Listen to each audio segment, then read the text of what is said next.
నా కుమారుడా, జ్ఞానమును సంపాదించి నా హృదయమును సంతోషపరచుము. సామెతలు 27:11. జ్ఞాని దేవుని కనుగొనును. బుద్ధిహీనుడు దేవుడు లేడని తన హృదయంలో అనుకొనును.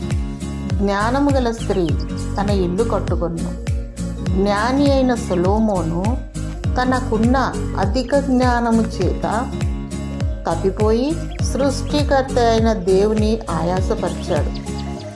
నిజమైన జ్ఞానము దేవుని దృష్టిలో ఏదనగా జీవమును కనుగొనవాడే జ్ఞానవంతుడు.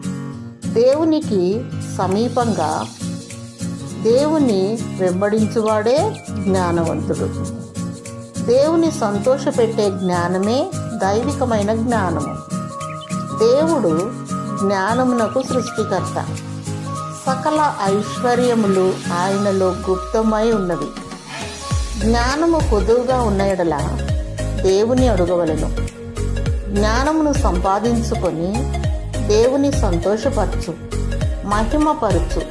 యేసు ప్రభువును ప్రార్థించినప్పుడు జ్ఞానము గల ఆత్మనిచ్చును. దేవుడు సమృద్ధిగా నిన్ను దీవించునుగాక. ఆమేన్.